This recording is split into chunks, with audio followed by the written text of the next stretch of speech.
rapture and also concerning the second coming of the Lord Jesus Christ. In the past few weeks, we have been thinking about this rapture. And the rapture is something, a wonderful program that God has and for this present world, especially for the church. So the rapture, the word meaning, and where does the word rapture comes? Does this word rapture occurs in the Bible? A lot of the preliminary things already we have discussed. So today, and I would like to bring the distinctions between the rapture and the second coming. Or put it maybe like a contrast between rapture and the second coming. So if we understand better about the what is the clear-cut distinction between rapture and the second coming, then we will have the meaningful and life as we live on this earth. That's why I put it rapture versus second coming. So, and I would like to also pinpoint some verses, and I am going to also bring and see how it's very clearly stated in the Bible that both are not the same thing. There are so many things are there. At least I like to bring around 5 distinctions or 5 differences that we find. Rapture is totally a separate event and occurring separate time. The second coming is a totally separate event and occurring and a separate time. So as introduction, as you know already, Christ coming for his church is often designated as the rapture. Again, to be as a very precise as a Bible student, if somebody is asking you, hey, what is a rapture? Don't say simply the Christians will be taken, that is a rapture. Even though that is correct, generally speaking, in one sense. But the word rapture particularly is applicable to the people who are living in the body. Did you understand? Because the people who died already, they will be resurrected coming with the Lord Jesus Christ. Everything happens in the fraction of the moment. But I am talking about the word like rapture or rapturo from the Latin where the word comes. That's talking about the caught up together or being seized or snatched or taken away. That is the idea. So that you have to be very much precise on that. And this is based on the statement of 1 Thessalonians chapter 4 verse 17, where those who are resurrected are translated or caught up together with them in the clouds to meet the Lord in the air. The idea of being caught up is embraced in the word rapture or snatched, and this is what will occur at the time of the Christ coming for his church. I am making it very precise. Christ coming for his church, not for Israel. That's very much important thing. Then, as of our study today about the distinctions, the differences, the rapture and the second coming of Christ are often confused. Yes, many people are thinking about both events are maybe the same event. One of the the Sundays we are also going to and see. Like for example, Matthew's Gospel chapter 24 and 25. Let me at least see your hands. How many of you heard a sermon from Matthew's Gospel chapter 24 and 25 that is talking about the rapture? Anyone of you heard in your preaching? In your church? Because many people preach from Matthew's Gospel chapter 24 and 25 that is about the rapture.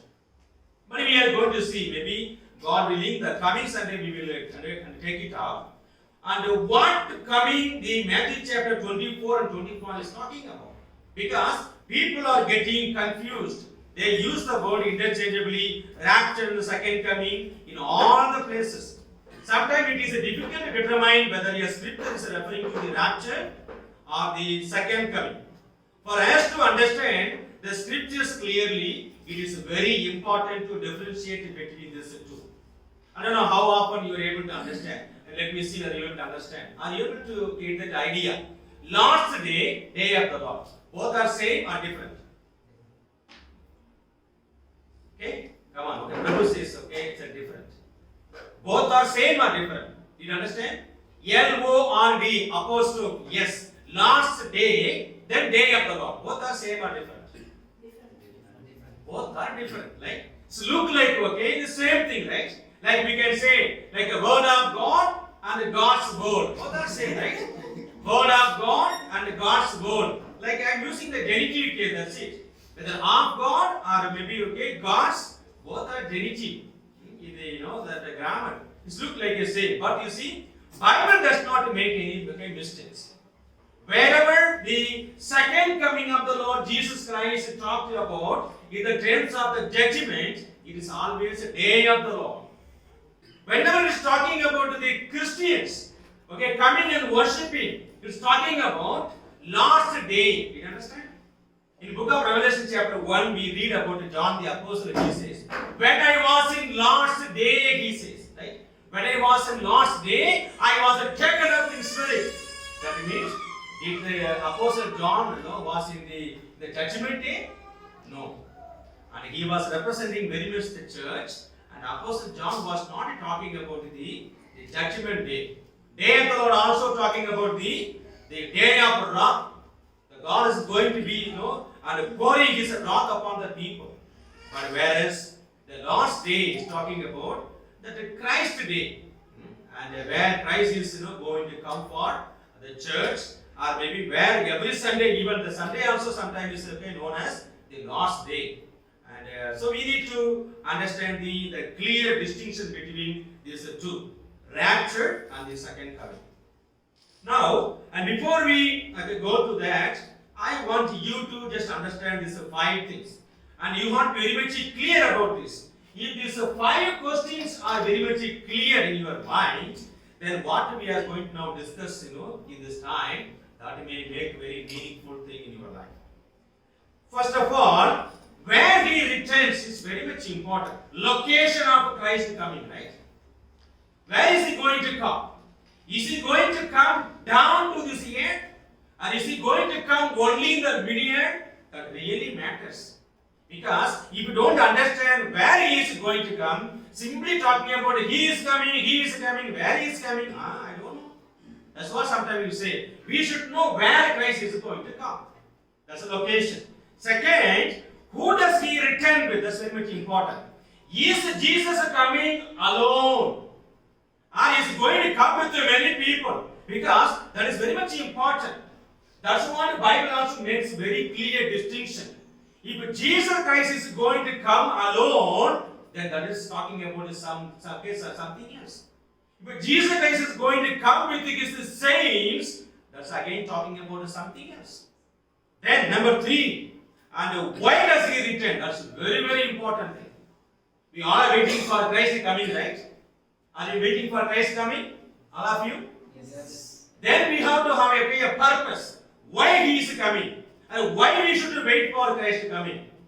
So that the purpose will give us the very idea and what kind of coming that Christ is talking about in certain passages in the Bible. For example, if the church is given a blessed hope. In fact, Apostle Paul in 1 Thessalonians chapter 4, the last verse, he says, comfort one another with these things. Okay, we have to comfort. If Christ is going to and come to give the judgment, pour the wrath, and smash the people, and kill the people, and make the war, then this won't be a comfort at all, right? Even just to be like maybe go through all the things, then this won't be a comfort at all. That's why the pre-tribulationists, they believe very and sharply that church will not go through the tribulation. Then, so the next one is, who will see it? That's another thing. All will see it, or no one will see it, or only some will see it. That's very much important. Because the Bible says he will come as a thief. In other places it says, don't worry about these things. We all we will see him. 1 John chapter 3. We find Apostle John says, when Christ is going to come, we shall see him and we shall be with him. That's a really wonderful thing, right? We will see him. Then who will see? Then and that also is very much important. Then finally, what is next? That's also important thing. If you say that the next thing is about the millennium, then he is going to come, then you are talking about something else, some kind of different coming.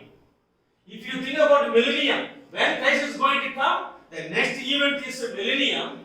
Then what coming you are talking about? Christ coming for the Israel. Christ coming, okay, with the saints. If you don't call it a church, no problem. With the saints, He is going to come. Then for you, okay, just believe that one, that the church will go through the tribulation. If you, okay, say, next event after Christ coming is going to be the tribulation period, then you are talking about the rapture, where Christ comes in the midair and is taking the church to be with Him forevermore. So these are the 5 questions I want you to keep in your mind as we go further. Then, before we go further, okay, I'm stating about the 15 the differences, I would like to bring the around 5 problems that the post-tribulationists they have. I put the post-trib, the people who believe that the church will go through the tribulations, and they have, okay, we should first understand the mind. What is their serious problem? How that really, affects our Bible understanding, our Bible interpretation. One of the strengths of the pre-tribulation position is that it is better able to harmonize the many events of the end time prophecy because of its distinction between the rapture and the second coming.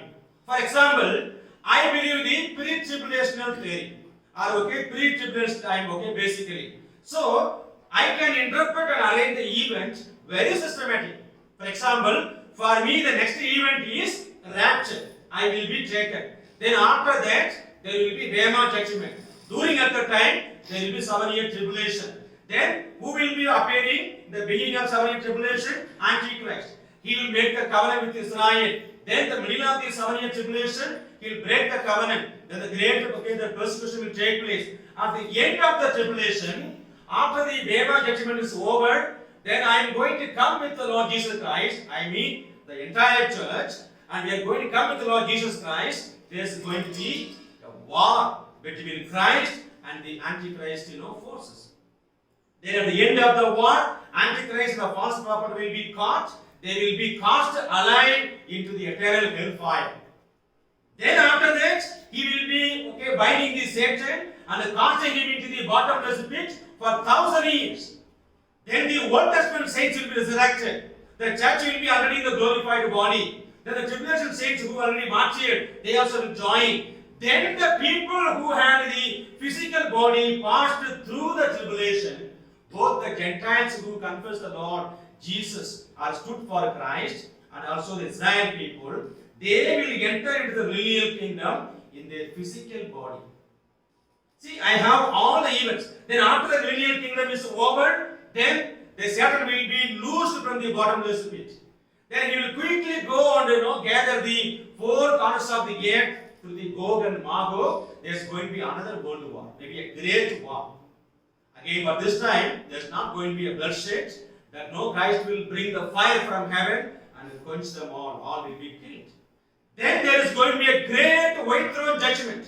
The second resurrection is going to take place. All the unbelievers will be resurrected. They will be judged.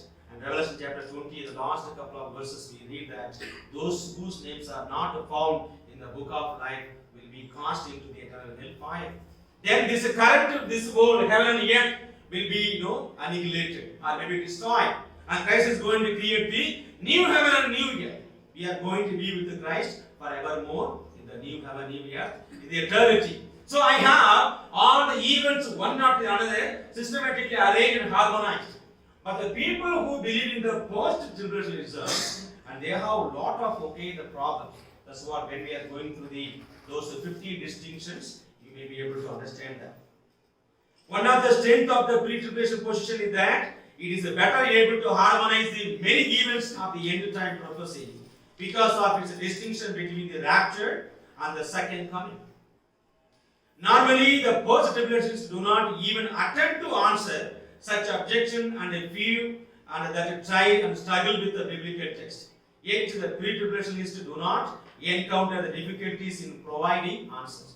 If anybody is asking the questions, I am always willing to provide the answer. Concern anything you want to talk about. You want to know about the Antichrist? You want to know about the treaty? You want to talk about the breaking the covenant? You want maybe how the book of Revelation is coming in exactly 15? You want to know about the millennial kingdom and when the worldly saints will be resurrected, when the Christians will be resurrected. You want to know about when it's going to be a new heaven, new year. I can answer all the things because the Bible is very systematically harmonized and we have all the truths available.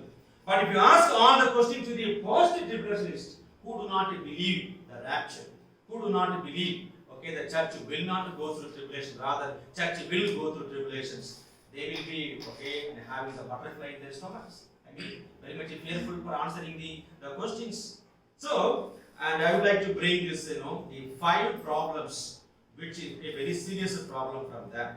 Number 1, post-tribulationism requires that the church will be present during the 70th week of Daniel, even though it was absent from the first 69.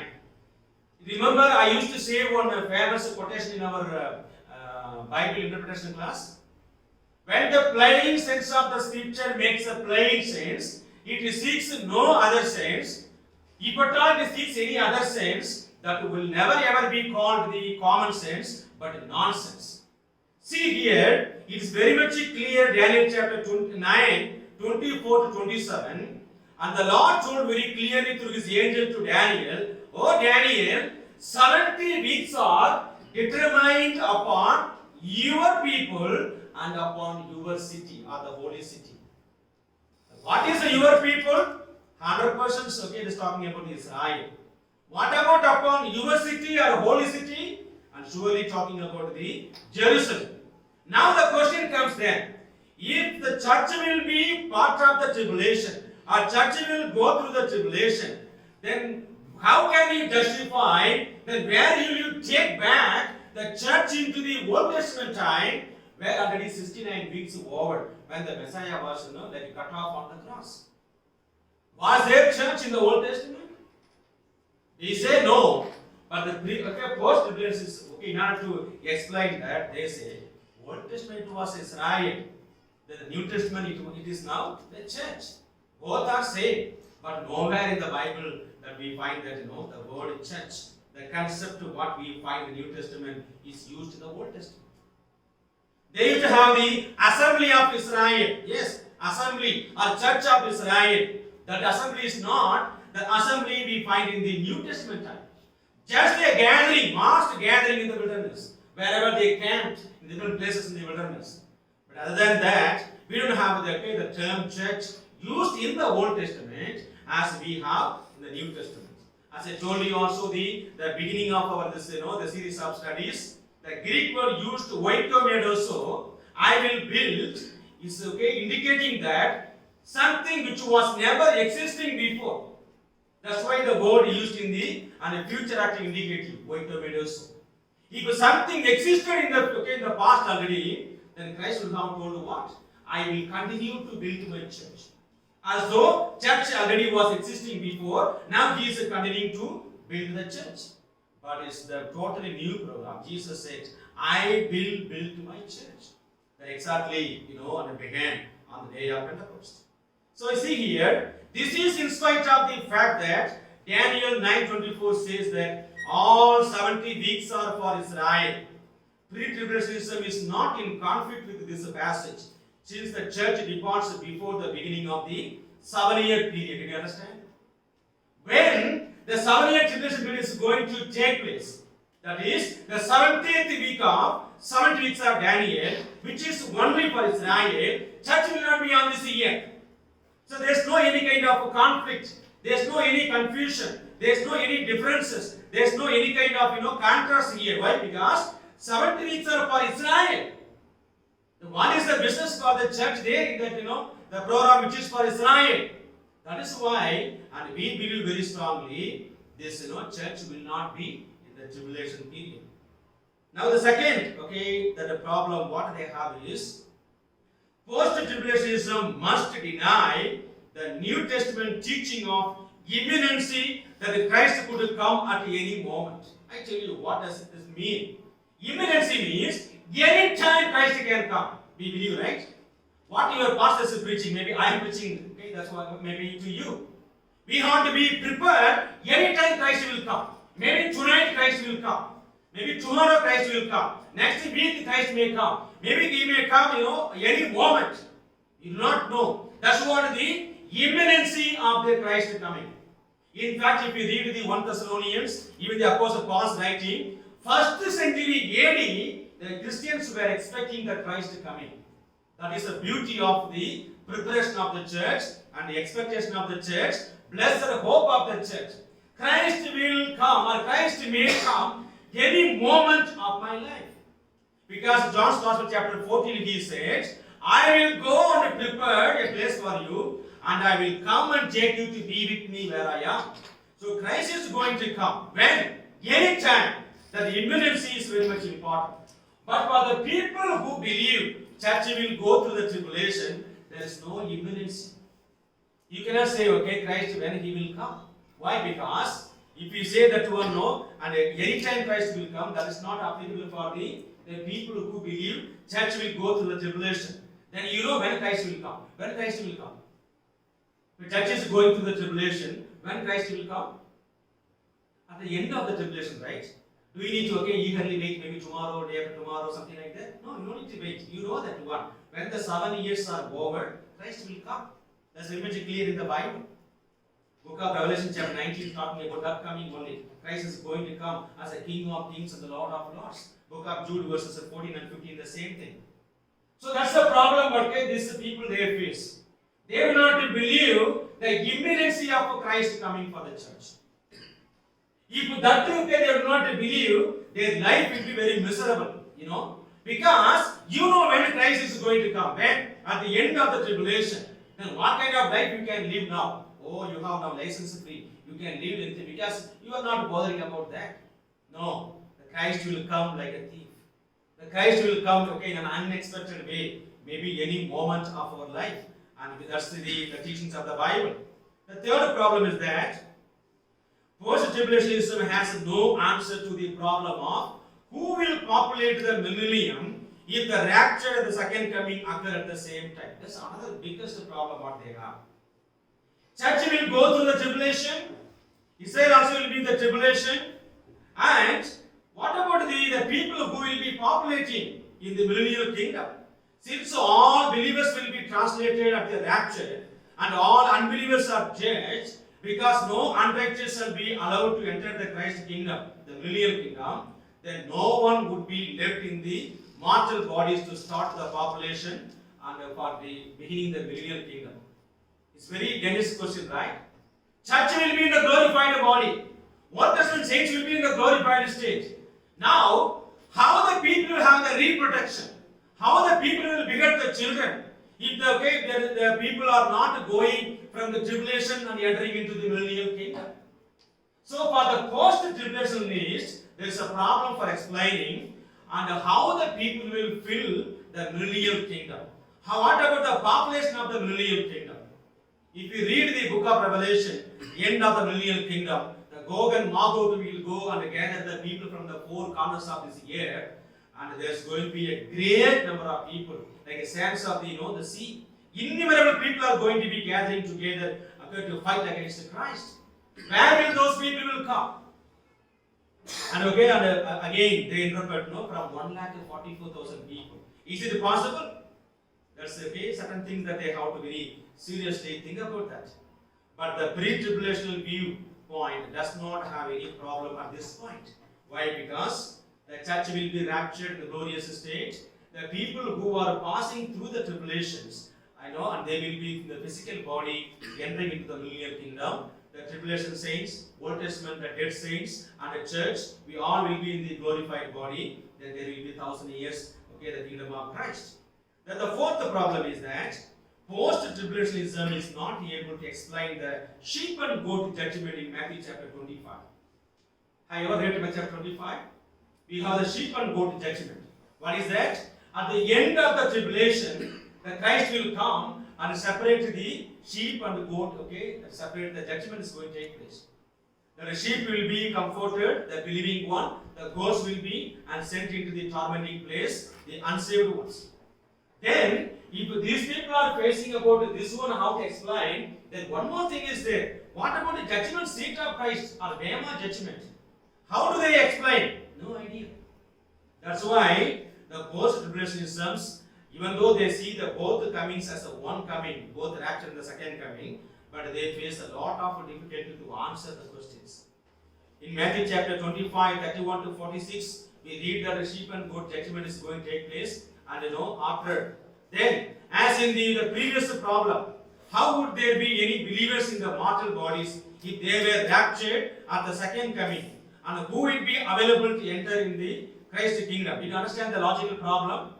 If the people who believe at the end of the tribulation, rapture will take place, then who will go in the rapture?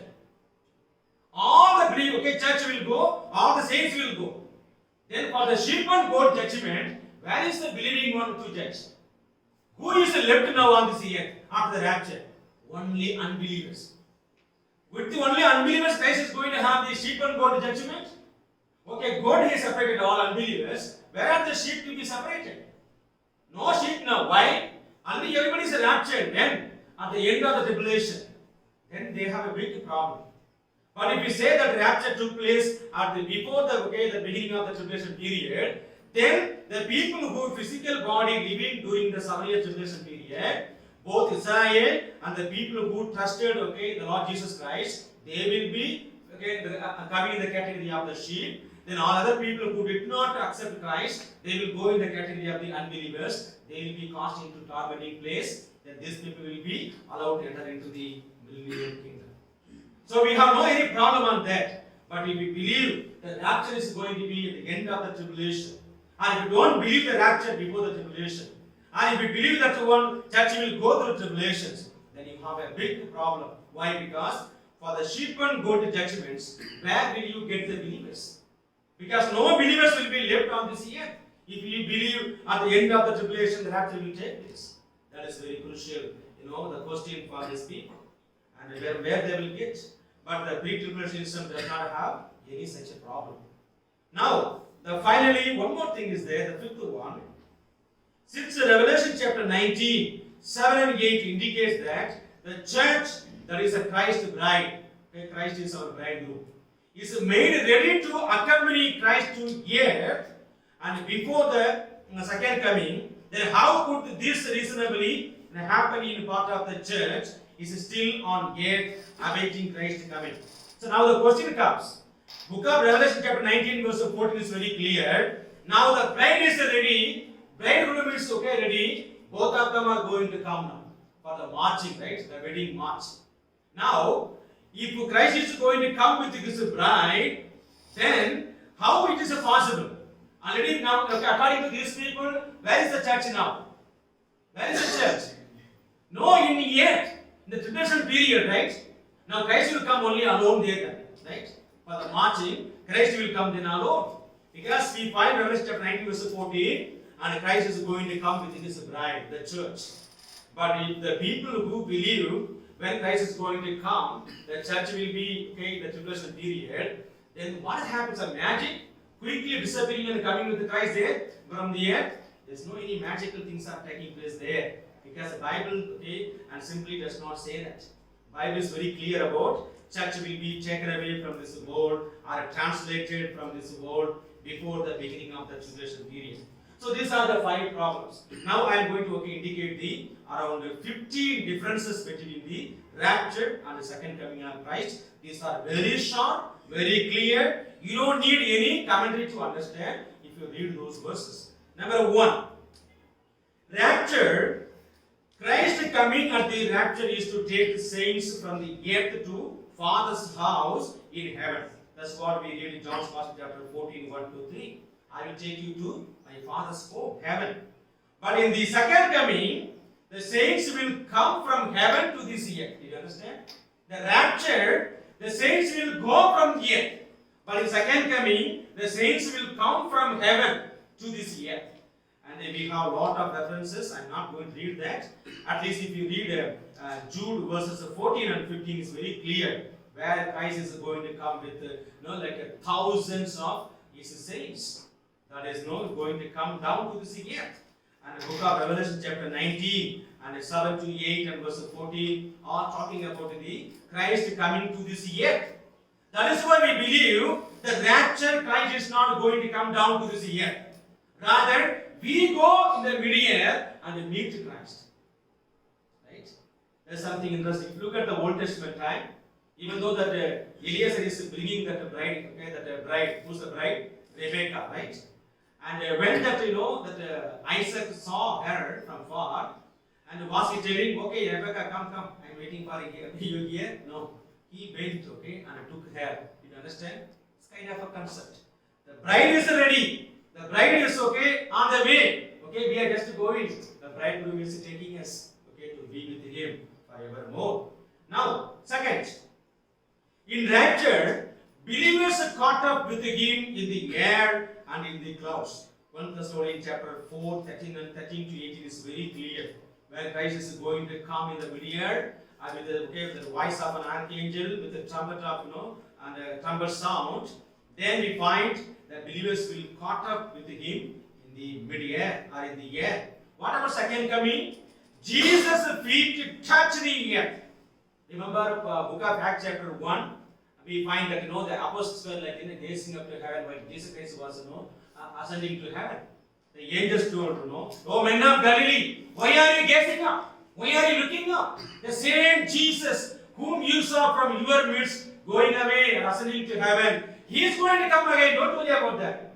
He is going to come again the same way." That's what he has said. That means Jesus' feet is going to touch on the Mount Olives once again. That's what we find in the Zechariah chapter 14 verse 4. When Jesus' feet is going to touch, the air on the Mount Olives, that will split into two parts. Then there's going to be Armageddon battle. But we find in the rapture, Christ's feet is not touching anywhere on this earth. Nowhere we read, in 1 Corinthians chapter 15, 1 Thessalonians chapter 4, Philippians chapter 3:20, John chapter 14. Nowhere we read that one wherever we have about the rapture, Christ's feet is somewhere touching on the earth. Because Christ is not coming down to this earth. Next, Jesus appears to the believers only. That's very, very important thing. Matthew chapter 5:8, John 11:40, Hebrews 9:28. He is going to appear, for the believers. But what about the second coming? Everybody will see, right? Every eye will see him, including the unbelievers. How the lightning will be from the east to west, south to north, everybody will see, no matter. It's not like maybe, that some people will be exempted. No, everybody will see. That's what Matthew's Gospel chapter 24 verse 30 we read. Every tribe, all the people of the earth will see when he is going to come. They will mourn. They will be terrified by his coming. But rapture is totally different. Then, in rapture, Christians are taken first. Unbelievers are left. Unbelievers are not going to be taken. But when we come to second coming, the unbelievers are taken for the judgment. Right? And the wicked people are taken first. And the other people are left. Maybe I'll give you a wonderful example in the Old Testament time. Actually, two events we have. The two events are recorded in the Gospel of Matthew and in the chapter 24 and 25. 24 at least we find. One is the Noah's time event. Other one is the Sodom and Gomorrah. Now, the word, take and took away. Took whom? Took whom? Who were taken in the Sodom and Gomorrah? Who were taken in the Noah's time? The unbelievers, right? Not the believers. Unbelievers will be taken. For whom? I mean for what? For judgment, right? Flood came and took the unbelievers. Right? Noah's time. Then the brimstone and fire came and took the people, Sodom and Gomorrah, except the maybe the Lord, maybe and his daughters. So we find that the taking is for judgment in second coming, the taking is for the comfort in the first coming. So the believers are taken in the rapture, but the unbelievers are taken for judgment in the second coming. Then next, in rapture, the Lord Jesus Christ wanted to present the church as the, like a kind of, the very chaste virgin and before the Father in heaven. 2 Corinthians 11:2 and Revelation 19:6-9. But when we come to second coming, that is the purpose is to execute the judgment. to execute the judgment on this earth and set up his kingdom on earth. That's why Jesus Christ is coming. But for the rapture, he is coming to take the bride and show to the Father, present before the Father. Then, in the rapture, to reveal the man of sin. Who's the man of sin? Antichrist. Or according to Revelation chapter 13, the beast in the tribulation period. 2 Thessalonians chapter 2. But in the second coming, to cast the Antichrist and the false prophet. Look at that, that's very much interesting thing. 2 Thessalonians chapter 2 says that today, you believers, that today will not come until and unless the man of sin is revealed. The lawless one is revealed, the day of the rapture will not come. So don't worry. When that the man is going to be revealed, then the tribulation period is going to come. And while that the rapture is not taken place, then the man of sin cannot be revealed. Then the day of the Lord will not come. The day of the Lord will not come on this earth, and the persecution will not begin in this world until unless the church is existing on this earth. So that's a very interesting observation. Then, in rapture, it happens in a moment, in the twinkling of an eye. No war taking place globally. When rapture is going to take place, no more battle in the world. In fact, the people may not know. At the moment when everybody is taken, yet they realize, wow, in my village 1,000 people are missing. Have you seen those? Have you seen them? Maybe some cities, some companies are maybe factory and all running, only machine, no people are there. Many people were missing. Only that the world will be some kayaks. All the television may be telecasting, newspapers are very busy. WhatsApp, Facebook, everything will be very busy. Missing, from our village, 20 people missing. Maybe here 100 people missing. Everywhere is missing. That's what is going to take place. But the second coming, that's coming is going to be very slow, not a twinkling of an eye.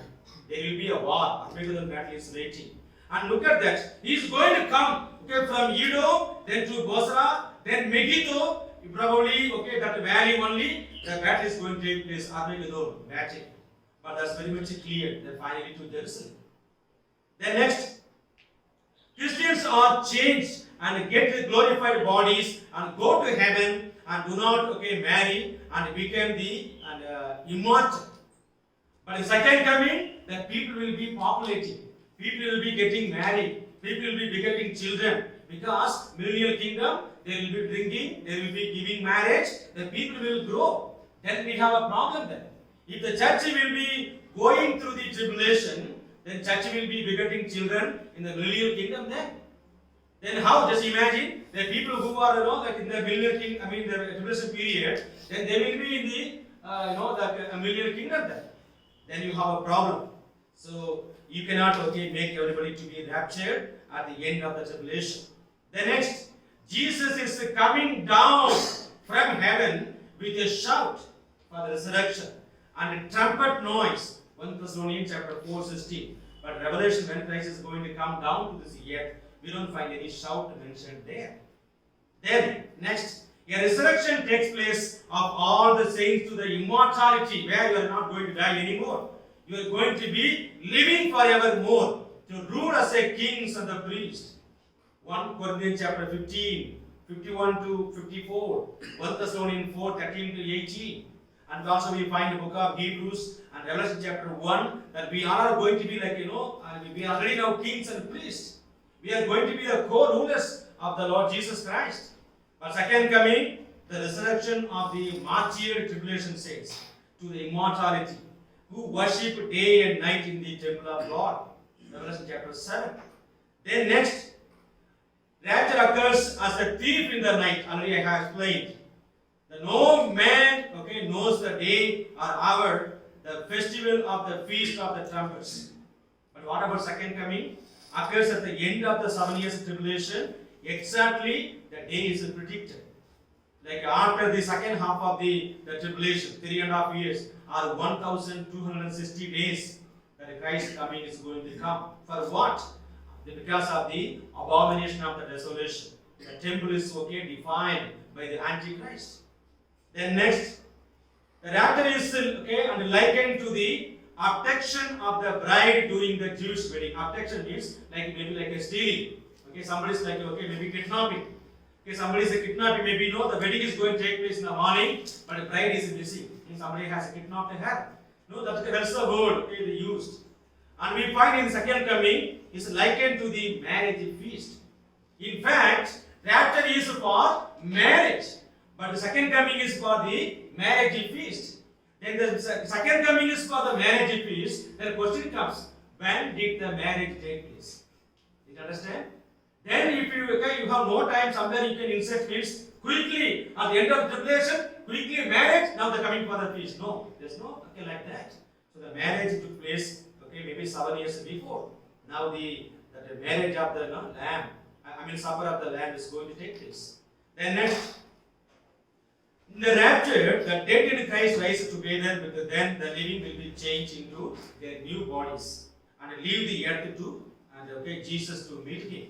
But in the second coming, Christians return with Jesus in already resurrected body and glorified bodies, riding on the white horses.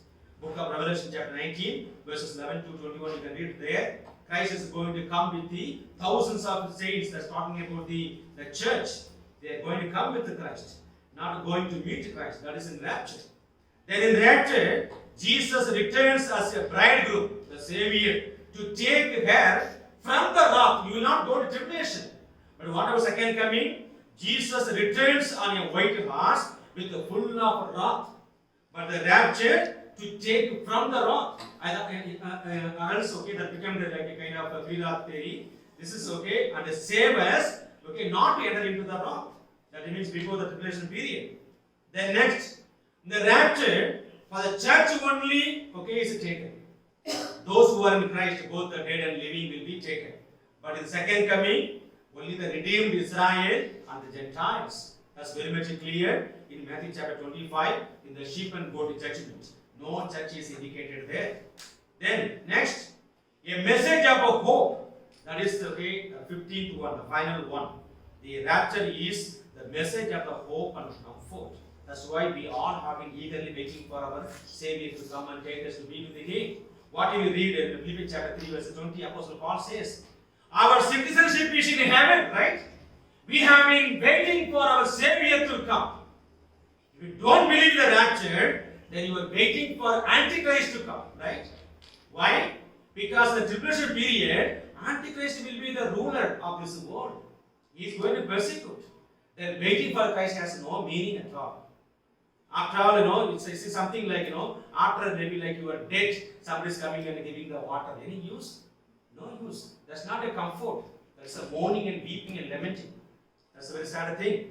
But the second coming, a message of judgment and woe. That's what we find the Joel and the Amos and the Malachi. The day of the Lord is going to come. My brothers and sisters. Now this that the passages are very clear. The references are so short.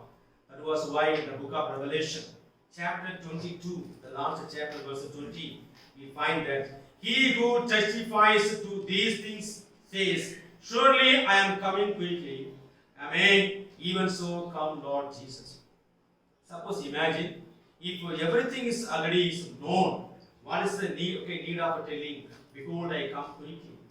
Why should we wait for Jesus Christ's coming?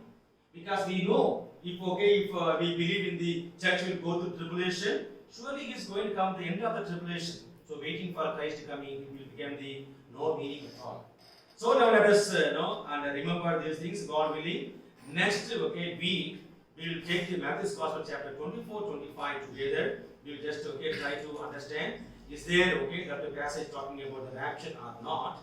Now let us close with a word of prayer. I hope this all these 15 distinctions and the 5 problems with the post-tribulation list will be very great helpful for you to understand better about this. Doctrine of the rapture is very much sure. And we believe that rapture will take place. We do not wait for the Antichrist to appear and come, but we wait for our bridegroom Jesus Christ to come and take us to be with Him. Let's look into the Lord in prayer. Our loving Heavenly Father, we thank you for this wonderful day you have given us. As we have been looking into these days, Father, about the second coming of your Son, Jesus Christ, our Savior and the Lord, the rapture, Lord, and we have a lot of, Lord, and confusions, lot of teachings. In fact, Lord, the post-tribulationism and the pre-tribulationism are, Lord, like a hot point. They have, Lord, and they have their own strong point and opposing each other and trying to, Lord, and maybe prove their belief is correct. But your scripture never makes any mistakes. The mistakes occurs only in our understanding. Lord, we have the problem of understanding your scripture. But Lord, the word is so sharp. It's very clear and very obvious everything that we see, Father. As we have, Lord, looked into, Lord, certain problems, what the post-tribulationists they face in their lives. Then the distinctions that we find, Lord, between the rapture and also the second coming of the Lord Jesus Christ to the earth. Lord, help us to, Lord, trust you more and more, and we want it, Lord, and see that you, Lord, and any moment, Lord, in our life, you are going to come again.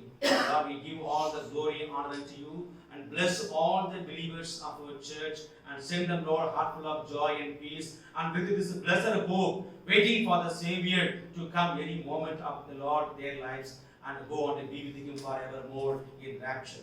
Thank you, Lord, for these wonderful moments. We give all the glory and honor to you, and ask this prayer in the most holy name of our Lord and Savior Jesus Christ. Amen. May the grace of our Lord Jesus Christ, love of God, and the communion of the Holy Spirit be with each and every one of us, with the message that we have heard today, even with the other saints of this world, for now and evermore. Amen.